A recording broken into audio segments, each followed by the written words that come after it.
ഈശ്വംശിയായിക്ക് സ്തുതിയായിരിക്കട്ടെ. തെനാക് ആണ്ടുവട്ടത്തിലെ 5-ാമത്തെ ആഴ്ചയിലെ ചൊവ്വാഴ്ച.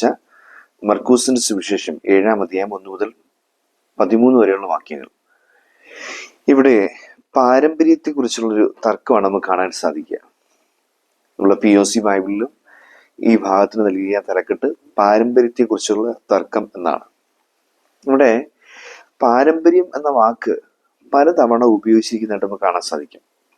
ആദ്യം സുവിശേഷകൻ മർക്കോസ് പാരമ്പര്യം എന്താണ് ഇപ്പോഴത്തെ ഒരു പാരമ്പര്യം എന്ന് അവതരിപ്പിക്കത്തക്ക രീതിയിൽ പൂർവികരുടെ പാരമ്പര്യം അനുസരിച്ച് ഫരിസേരും യഹൂദരും കൈ കഴുകാതെ ഭക്ഷണം കഴിക്കാറില്ല, മറ്റു പല പാരമ്പര്യങ്ങൾ അവരുടെ അനുഷ്ഠിച്ചു പോന്നു എന്ന് പറഞ്ഞുകൊണ്ട് 2 പ്രാവശ്യം ആദ്യം പാരമ്പര്യം എന്ന വാക്ക് ഈ സിറ്റുവേഷൻ വിശദീകരിക്കാൻ വേണ്ടി എഴുതിയിട്ടുണ്ട്. ഇതാണ് ഇതിന്റെ കണ്ടീഷൻ. അത് കഴിഞ്ഞിട്ട് പിന്നെ മൂന്നാമത് പറയുന്നത് ഇങ്ങനെയാണ്: ഫരിസേരും നിയമജരും അവനോട് ചോദിച്ചു, നിന്റെ ശിഷ്യന്മാർ പൂർവികരുടെ പാരമ്പര്യത്തിന് വിപരീതമായി അശുദ്ധമായ കൈകൊണ്ട് ഭക്ഷിക്കുന്ന എന്തുകൊണ്ട്? അവരുടെ ചോദ്യം ചെയ്യല. ഇതാണ് ആ സന്ദർഭത്തിലേക്ക് വരിക. മൂന്നാമത്തെ തവണ പാരമ്പര്യം എന്ന വാക്കിലൂടെ ഉപയോഗിക്കപ്പെടുക. 3 തവണ പാരമ്പര്യം എന്ന വാക്കിലൂടെ ഉപയോഗിച്ചിരിക്കുന്നു. ഇനി ഈശോ ഇതിനൊരു മറുപടി കൊടുക്കുക. പക്ഷെ ഇതൊക്കെല്ലാം കേട്ട് കഴിഞ്ഞിട്ട് ഈ ജനം അതരം കൊണ്ട് എന്നെ ബഹുമാനിക്കുന്നാൽ അവരുടെ ഹൃദയം എന്നിൽ നിന്നും വിദൂരത്താണ്, വ്യർത്ഥമായി അവരെന്നെ ആരാധിക്കുന്നു എന്ന് പറഞ്ഞിട്ട് ഈ പാരമ്പര്യം എന്ന് പറയുന്ന കാര്യത്തിലേക്ക് ഈശോ കടക്കുക. 3 വരികളാണ് ഈശോ പാരമ്പര്യം, അവര് മുറുകെ പിടിച്ചിരുന്ന മാനുഷിക പാരമ്പര്യങ്ങൾക്കെതിരായിട്ട് ഈശോ സംസാരിക്കുന്നത്. അതുകൊണ്ട് ഈ ഭാഗത്തിൽ കടക്കുന്നതിന് മുമ്പ് നമ്മൾ ചിന്തിക്കുന്നത് എന്താണ് പാരമ്പര്യം, ട്രഡീഷൻ. സത്യത്തില് ഒരു കത്തോലിക്ക പുരോഹിതനായി തിരുപ്പട്ടം സ്വീകരിച്ച് ഇത്രയും വർഷം, 10-15 വർഷം 16 വർഷം ആകുന്നു, പല പല ഇടവകകളിൽ ഇരുന്നിട്ടുണ്ട്. ഞാനെപ്പോഴും ചിന്തിക്കും, നമ്മള് ഒരു ഇടവകയിൽ കേട്ട ഏറ്റവും മോശം വാക്കുകളിലൊന്ന് അല്ലെങ്കിൽ വാക്കുകളിൽ ചിലത് ഇങ്ങനെ സെലക്ട് ചെയ്ത് എഴുതാനായിട്ട് 5 എഴുതാൻ പറയുകയാണെങ്കിൽ ആദ്യം മനസ്സിലേക്ക് വരുന്ന വാക്ക് പാരമ്പര്യം എന്നുള്ള ഏറ്റവും വൃത്തികെട്ട വാക്ക് എന്ന് ചിന്തിക്കാവുന്ന, നമ്മൾ ഇടവയിലിരിക്കുമ്പോൾ നമ്മൾ ആവർത്തിച്ച് കേട്ടിട്ടുള്ള ഏറ്റവും മോശം ആശയങ്ങളിൽ ഒന്നാമത് നിൽക്കുന്ന കാര്യമാണ് ഈ പാരമ്പര്യം എന്ന് പറയുന്നത്. ഇപ്പോഴും ഞാൻ ചിന്തിക്കാറുള്ളത് പാരമ്പര്യം, ഞങ്ങളുടെ പാരമ്പര്യം ഇങ്ങനെയാണ്, ഈ ഇടവയിൽ ഇങ്ങനെയാണ് നടന്നുകൊണ്ടിരിക്കുന്നത്, ഈ പാരമ്പര്യം ഇക്കാലഘട്ടത്തിൽ തുടങ്ങിയതാണ്, ഞങ്ങൾക്ക് ഇങ്ങനൊരു പാരമ്പര്യമുണ്ട്, എൻ്റെ ഉപ്പൂപ്പയ്ക്കൊരു ആന ഉണ്ടായിരുന്നു എന്നൊക്കെ പറയുന്ന പോലെ ഒരു കാര്യം, ഞങ്ങൾക്ക് ഇങ്ങനൊരു പാരമ്പര്യമുണ്ട്, ഞങ്ങൾക്ക് ഇത്രയും വർഷത്തെ പാരമ്പര്യമുണ്ട്, ഞങ്ങൾ ഇന്ന കാര്യങ്ങൾ ചെയ്തുകൊണ്ടിരിക്കുന്നത് പാരമ്പര്യം അനുസരിച്ചാണ്. ഞാൻ ഓർക്കും ചില കാര്യങ്ങൾ അതിന്റെ ചരിത്രമൊക്കെ ഉൾക്കൊള്ളുന്ന മിനിറ്റ്സ് ബുക്കോ കാര്യങ്ങളോ ഒക്കെ എടുത്ത് വായിച്ചു നോക്കിക്കഴിഞ്ഞാൽ 1-2 വർഷങ്ങൾ കൊണ്ട് രൂപീകൃതമായ ഒരു സിസ്റ്റം, ഒരു നേർച്ച അല്ലെങ്കിൽ ഒരു രീതി, ഒരു പ്രദക്ഷിണ റൂട്ട് അല്ലെങ്കിൽ ഒരു പ്രത്യേകതരം ആചാരം, ഈ ഏതെങ്കിലും ഒരു സംഭവം, ഏതെങ്കിലും തൊട്ടു മുമ്പിരുന്ന് വിചാരിച്ച് തുടങ്ങിയ ഒരു നേർച്ച, പുതിയ നേർച്ച, ഇമാതിരി സാധനങ്ങളെയാണ് ഈ പാരമ്പര്യം എന്നതുകൊണ്ട് വലിയ അഭിമാനത്തോടും അഹങ്കാരത്തോടും കൂടി പലപ്പോഴും ജനം പറഞ്ഞുകൊണ്ടിരിക്കുന്നത്. ഈ പാരമ്പര്യം എന്ന് പറയപ്പെടുന്ന വാക്ക് തന്നെ ഏറ്റവും മോശപ്പെട്ട, ഏറ്റവും വൃത്തിയായിട്ടൊരു വാക്കായിട്ടാണ് പലപ്പോഴും അനുഭവപ്പെടുക. അത് കേൾക്കുമ്പോൾ പോലും അത് അസഹനീയമായിട്ട് തോന്നുന്നൊരു വാക്കായിട്ട്. പക്ഷേ സെമിനറിയില് ദൈവശാസ്ത്രം പഠിക്കുമ്പോൾ അത് അങ്ങനെ അല്ലായിരുന്നു. ഞാനും ദൈവശാസ്ത്രം പഠിക്കുന്ന സമയത്ത് കത്തോലിക്ക സഭ നിലനിൽക്കുന്നത് 3 കാര്യങ്ങളിലാണെന്ന് പറഞ്ഞുകൊണ്ട് പഠനമുണ്ട്. കത്തോലിക്ക സഭയുടെ അടിസ്ഥാനവും അല്ലെങ്കിൽ തൂണുകളും എന്ന് പറയപ്പെടുന്ന 3 കാര്യങ്ങളാണ്. 1 സ്ക്രിപ്ചർ, സേക്രഡ് സ്ക്രിപ്ചർ, വിശുദ്ധ വചനം. 2 സേക്രഡ് ട്രഡീഷൻസ്, വിശുദ്ധ പാരമ്പര്യങ്ങൾ. 3 മെജിസ്റ്റീരിയം, ടീച്ചിങ് അതോറിറ്റി ഓഫ് ചർച്ച്, സഭയുടെ പ്രബോധന അധികാരം, സഭയുടെ അധികാരം അല്ലെങ്കിൽ പഠിപ്പിക്കാനുള്ള അധികാരം. ഇതാണ് ഈ 3 കാര്യങ്ങളാണ് പറയുന്നത്. കത്തോലിക്ക തിരുസഭയെ ദൈവം മനുഷ്യർക്ക് വേണ്ടി ഒരു കൂരയായി, ഒരു വീടായി നിലനിർത്താൻ ഉപയോഗിക്കുന്ന 3 തൂണുകൾ എന്ന് പറയുന്നത് ഈ 3 തൂണുകൾ എന്നാണ് പറയുന്നത്. നമ്മള് സ്പിരിച്വലിസ്റ്റിക് ആയിട്ടുള്ള രീതി പറയല്ല, ഒരു ആത്മീയമായ ഒരു രീതി പറയല്ല. ആത്മീയമായിട്ട് രീതി നമ്മൾ പറയുകയാണെങ്കിൽ നമ്മൾ പ്രാർത്ഥനയുമായിട്ട് ബന്ധപ്പെടുത്തി നമ്മൾ പറയുമ്പോൾ കുദാശകള്, അതിൽ തന്നെ പ്രധാനമായും കുമ്പസാരം, കുർബാന, ഇതൊക്കെയാണ് നമ്മൾ താങ്ങി നിർത്തുന്നത്. പിന്നീട് തിരുവചനം, ഇവിടെ വിശുദ്ധമായ സ്പിരിച്വൽ എക്സസൈസുകൾ എന്നൊക്കെ പറയപ്പെടുന്ന ജപമാല, കുരിശിന്റെ വഴി, ഇതൊക്കെ നമ്മൾ അതിനകത്ത് പറയും. പക്ഷെ അതല്ല ഉദ്ദേശിക്കുന്നത്. മറിച്ച് സഭ എന്ന് പറയപ്പെടുന്ന, കത്തോലിക്ക തിരുസഭ എന്ന് പറയപ്പെടുന്ന ഒരു വലിയ ശക്തമായ ഒരു ഒരു സംഘടന എന്ന് പറയുമ്പോൾ ചുരുങ്ങിപ്പോവും. പക്ഷെ ഒരു വലിയൊരു കത്തോലിക്ക സഭ എന്ന് പറയപ്പെടുന്ന ഒരു വലിയൊരു ശക്തി നിലനിൽക്കുന്നത് ഈ മൂന്ന് കാര്യങ്ങൾ, ദൈവം നിലനിർത്തിക്കൊണ്ടുപോകുന്ന ഈ മൂന്ന് കാര്യങ്ങൾ വഴിയാണ്. Scripture, Sacred scripture, Sacred tradition and magisterium. അപ്പൊ അവിടെ നമ്മൾ ഈ പാരമ്പര്യം എന്ന് പറയുന്നതിന് വലിയ പ്രാധാന്യമുണ്ട്, പാരമ്പര്യത്തിന്റെ ഒരു മൂല്യമുണ്ട്, ഒരു വിലയുണ്ട്. പക്ഷെ അതിന് വ്യത്യസ്തമായ പാരമ്പര്യം. ഈ 73 പുസ്തകങ്ങൾ തിരുവചനമാണ്, കർത്താവ് സംസാരിച്ചതാണ്, അതാണ് ബൈബിൾ എന്ന് പറയപ്പെടുന്ന ഒരു അതിനകത്ത് നിന്നുമാണ് നമ്മൾ എല്ലാ കാര്യങ്ങളുടെയും അടിസ്ഥാനം കണ്ടെത്തുന്നത്. എല്ലാ കുദാശകളുടെയും, എല്ലാ കർമ്മങ്ങളുടെയും, എല്ലാ ഇടപെടലുടെയും, എല്ലാ പഠനങ്ങളുടെയും, എല്ലാ വിശ്വാസ സത്യങ്ങളുടെയും ഒക്കെ അടിസ്ഥാനം നമ്മൾ കണ്ടെത്തുന്നത് ഈ തിരുവചനത്തിൽ നിന്നാണ്. പക്ഷെ നമ്മൾ ഈ തിരുവചനം പോലും രൂപീകൃതമായിരിക്കുന്ന ഒരു വിശുദ്ധ പാരമ്പര്യം ഉണ്ടായിരുന്നു, അപ്പോസ്തലിക പാരമ്പര്യം ഉണ്ടായിരുന്നു. അപ്പോസ്തലിക പാരമ്പര്യത്തിലൂടെ കൈമാറി വന്ന തിരുവചനവും കുദാശകളും തിരുസഭയുടെ മൂല്യങ്ങളും ധാർമ്മിക ബോധവും ഇതെല്ലാം സ്ക്രിപ്റ്റ് ഈ ട്രഡീഷനാണ്, ഹോളി ട്രഡീഷൻ, സേക്രഡ് ട്രഡീഷനാണ്, വിശുദ്ധ പാരമ്പര്യങ്ങളാണ്. പക്ഷേ ഈശോ പറയുന്ന വാക്കുകളിലേക്ക് നമുക്ക് തിരികെ വരാം. ഈശോ പറയുക, ഈ പാരമ്പര്യത്തിനെതിരായിട്ട് ഈശോ പറയുന്ന 3 വരികളാണ്. ഒന്നാമത്തെ ഈശോ പറയുന്നതിനെയാണ് 6 പ്രാവശ്യം ഈ പാരമ്പര്യം എന്ന വാക്ക് സൂക്ഷ്മമാക്കി ഉപയോഗിച്ചിരിക്കുന്നത്. 2 എണ്ണം മർക്കോസ് ഈ സിറ്റുവേഷൻ വിശദീകരിക്കാൻ വേണ്ടി, 1 എണ്ണം അവരുടെ ചോദ്യം ചെയ്യലിലുള്ള പാരമ്പര്യം എന്ന വാക്ക്, പിന്നെ 3 എണ്ണം ഈശോയുടെ മറുപടിക്കകത്തുള്ള പാരമ്പര്യം എന്ന വാക്കുകൾ. ഈശോ പറയുന്നതിനാണ് മനുഷ്യരുടെ കൽപ്പനകൾ പ്രമാണങ്ങളായി പഠിപ്പിക്കുന്നു. മനുഷ്യരുടെ കൽപ്പനകൾ പ്രമാണങ്ങളായി പഠിപ്പിക്കുന്നു. ഇതാണ് പാരമ്പര്യത്തെക്കുറിച്ച് ഈശോ പറയുന്ന ഒരു പ്രധാനപ്പെട്ട കാര്യം. ദൈവത്തിന്റെ കൽപ്പനകൾ ഉപേക്ഷിച്ച് മനുഷ്യരുടെ പാരമ്പര്യം നിങ്ങൾ മുറുകെ പിടിക്കുന്നു. ആ വരികിന മനുഷ്യരുടെ കൽപ്പനകൾ പ്രമാണങ്ങളായി നിങ്ങൾ പഠിപ്പിക്കുകയും ചെയ്യുന്നു, ദൈവത്തിന്റെ കൽപ്പന ഉപേക്ഷിച്ച് മനുഷ്യരുടെ പാരമ്പര്യം നിങ്ങൾ മുറുകെ പിടിക്കുന്നു. നമ്മളിങ്ങനെ ഈ ചില സംഘടനകളുമായിട്ട് ബന്ധപ്പെട്ട്, ചില രീതികളുമായി, ചില തിരുനാളുകളുമായിട്ട് ബന്ധപ്പെട്ട്, വിശുദ്ധമാരുമായിട്ട് ബന്ധപ്പെട്ടൊക്കെ നമ്മൾ ഉണ്ടാക്കി വെച്ചിരിക്കുന്ന കുറെ ഒരു അർത്ഥവും ഇല്ലാത്ത, അർത്ഥമൊക്കെ ചിലപ്പോൾ കണ്ടെത്താൻ പറ്റുന്നിരിക്കും. പക്ഷെ അതങ്ങനെ പാലിച്ചില്ലെങ്കിൽ ആത്മാവ് നശിച്ചു പോകത്തൊന്നുമില്ല, ആത്മാവ് നരകത്തിൽ പോകത്തൊന്നുമില്ല. അല്ലെങ്കിൽ അതിങ്ങനെ കൃത്യമായി പാലിച്ചു എന്നതിന്റെ പേരിൽ, ഈ കൈ കഴുകി എന്നതിന്റെ പേരിൽ ആത്മാവ് സ്വർഗത്ത് പോകാനൊന്നും പോകുന്നില്ല. അതിനൊക്കെ പല കാരണങ്ങളുണ്ട്. അത് പല ചില കാര്യങ്ങളെ സപ്പോർട്ട് ചെയ്യാൻ വേണ്ടി തുടങ്ങിയൊരു കാര്യമായിരിക്കും. പക്ഷെ ഇത്തരത്തിലുള്ള പാരമ്പര്യങ്ങൾ മനുഷ്യൻ ഉണ്ടാക്കി വെച്ച പാരമ്പര്യങ്ങളാണ്. ഏതെങ്കിലും മുമ്പിരുന്ന് വികാരിച്ചുമാർ ഉണ്ടാക്കി വെച്ച പാരമ്പര്യമായിരിക്കും. ഉദാഹരണത്തിന് ഒരു പള്ളിയിൽ ഒരു നേർച്ചയുണ്ട്.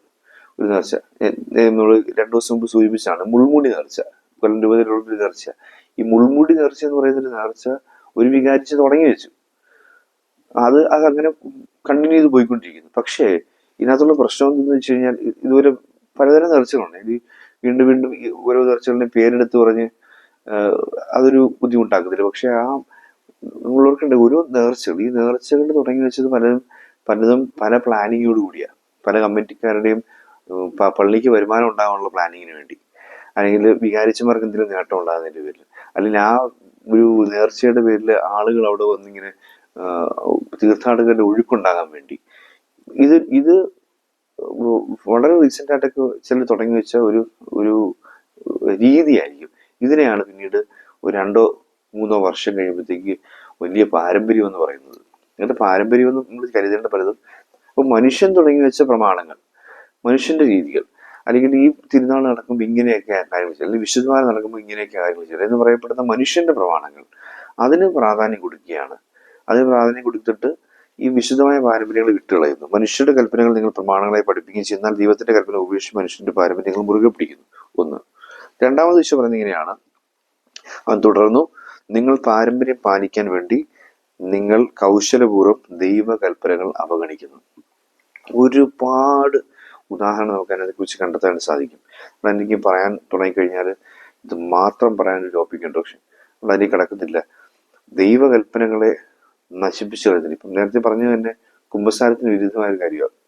ഒരു പാപി അനുദപിച്ചു വരുമ്പോൾ അയാൾ ഈ നേർച്ച എടുത്താൽ മതി, പള്ളിക്ക് ചുറ്റും നടന്നാൽ മതി, വിളക്കെടുത്താൽ മതി എന്നൊക്കെ പറയുമ്പോഴത്തേക്ക് അയാൾ പിന്നീട് ചില കുദാശകളെ റീപ്ലേസ് ചെയ്യാനായിട്ട് ഈ പാരമ്പര്യം ഉപയോഗിക്കുക.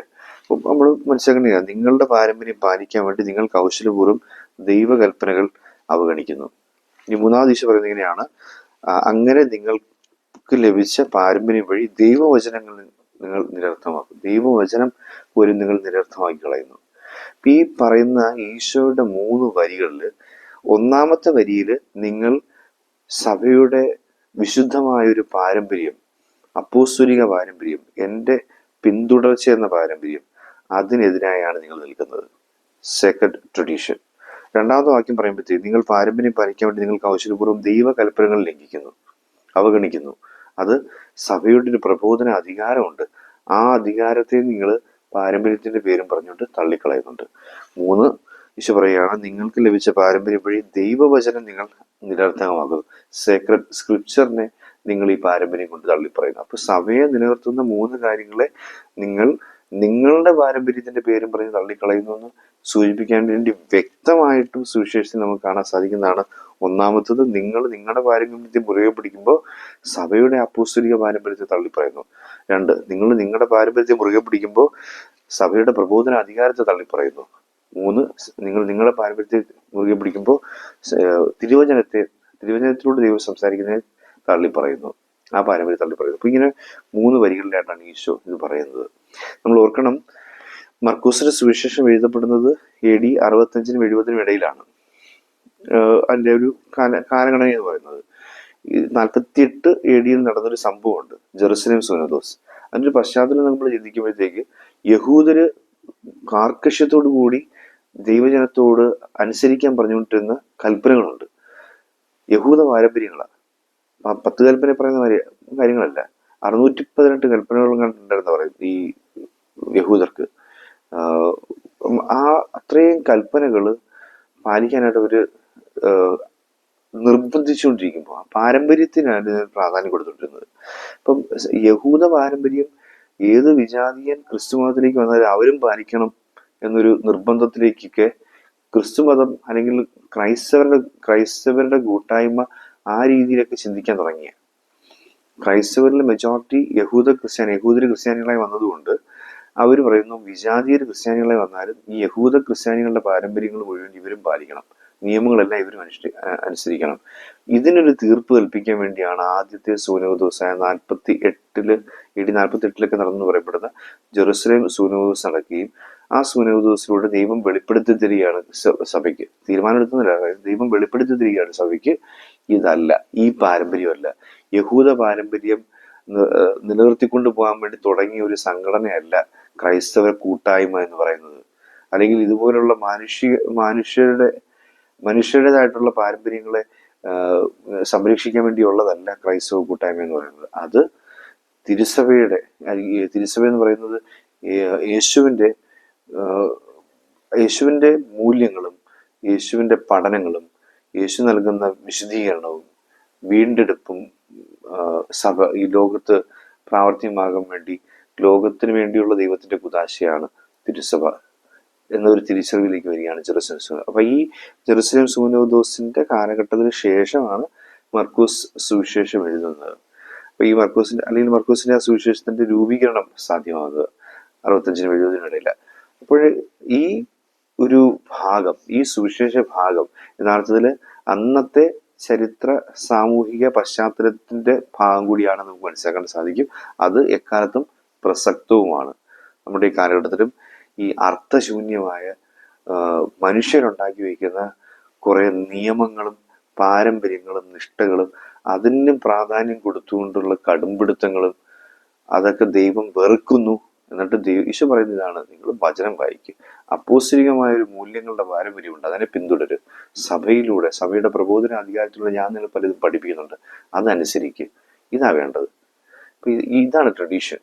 എനിക്ക് ഓർക്കുകയാണ് ഈ അടുത്ത കാലത്തായിട്ട് ഒരു സംഘടന, സഭയെന്നോ രൂപതയെന്നോ അങ്ങനെയൊന്നും പറയുന്നത്, സംഘടനയിൽ മുതിർന്ന ചില ആളുകൾ, എൽഡേഴ്സ് നമ്മൾ പറയാറുണ്ട്, മൂപ്പന്മാര്, മുതിർന്ന ചില ആളുകൾ ചില തെറ്റ് ചെയ്തു അല്ലെങ്കിൽ ചില തെറ്റുകൾ കാണുമ്പോൾ കണ്ണടച്ച് കളയുന്നു, സൈലൻസ് കൊണ്ട് ആ തെറ്റിന് ആ ക്രൈമിന് കൂട്ടുനിൽക്കുന്നു, അവരുടെ നിശബ്ദത കൊണ്ട് അവർ ആ കുറ്റകൃത്യത്തിന് കൂട്ടുനിൽക്കുന്നു.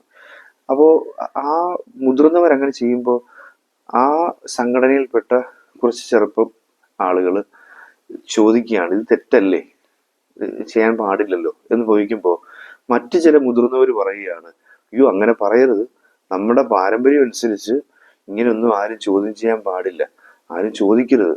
അങ്ങനെ നമ്മളങ്ങ് ഇത്രയും കാലമായിട്ട് ആരും ഇതിൽ ഇങ്ങനെയുള്ള കാര്യങ്ങളൊന്നും കണ്ടാലും ചോദിച്ചിട്ടില്ല, മുമ്പും ചോദിച്ചിട്ടില്ല, ഇപ്പോഴും ചോദിക്കാൻ പാടില്ല, നീ ഒരിക്കലും ചോദിക്കരുത്. അതാണ് നമ്മുടെ പാരമ്പര്യം എന്ന് പറയുമ്പോൾ ഈ സാത്താനികമായ പാരമ്പര്യത്തെ തകർത്തെറിഞ്ഞു കളഞ്ഞിട്ട് നമ്മൾ മുറുകെ പിടിക്കേണ്ടത്, തെറ്റ് കാണുമ്പോൾ വളരെ അതോടുകൂടി തന്നെ തെറ്റാണ് എന്ന് പറയുകയും ചോദ്യം ചെയ്യുകയും ചെയ്യുന്ന പ്രവാചക പാരമ്പര്യം എന്നൊരു കാര്യം കൂടി കത്തോലിക്ക തിരുസഭയ്ക്കകത്തുണ്ട് എന്ന ബോധം നമുക്കുണ്ടാകാൻ വേണ്ടി നമുക്ക് പ്രാർത്ഥിക്കാം. എന്നിട്ട് അത് തെറ്റാണ്, ശരിയല്ല, തെറ്റാണ്. ഈ തെറ്റ് കാണുമ്പോൾ എൻ്റെ സൗകര്യങ്ങൾക്ക് വേണ്ടിയും എൻ്റെ ഗുണങ്ങൾക്ക് വേണ്ടിയും എൻ്റെ നേട്ടങ്ങൾക്ക് വേണ്ടിയും ഇത് തെറ്റാണെന്ന് ചോദ്യം ചെയ്യാൻ പാടില്ല, ഇത് കൂടെ നിന്ന് കൊടുത്തേക്കുക. അതൊക്കെ അങ്ങനെ നടക്കട്ടെ, നമ്മുടെ പാരമ്പര്യത്തെ അങ്ങനെ ചോദ്യം ചെയ്യുന്ന രീതി ഇല്ലല്ലോ എന്ന് പറയുകയല്ല വേണ്ടത്. തെറ്റ് തെറ്റാണ് എന്ന് പറയുകയും തിരുത്തുകയും ചെയ്യാൻ പറ്റുന്ന ഒരു ആർജവത്വം നശിച്ചുകൊണ്ടിരിക്കുന്ന ഒരു ഈ കാലഘട്ടത്തിൽ ക്രിസ്തുവിൻ്റെ ഈ വചനങ്ങൾ പാരമ്പര്യത്തോട് ചേർത്ത് നമ്മൾ ചിന്തിക്കേണ്ടതാണ്. പ്രവാചക പാരമ്പര്യം, പൗരോഹിത്യ പാരമ്പര്യം, രാജകീയ പുരോഹിതനും പ്രവാചകനും രാജാവുമായി അഭിഷേകം ചെയ്യപ്പെട്ട ക്രിസ്തുവിന്റെ പാരമ്പര്യം നമുക്ക് ഓർക്കാം. അത് നമ്മളിൽ ചോദിക്കട്ടെ. ദൈവം അനുഗ്രഹിക്കട്ടെ.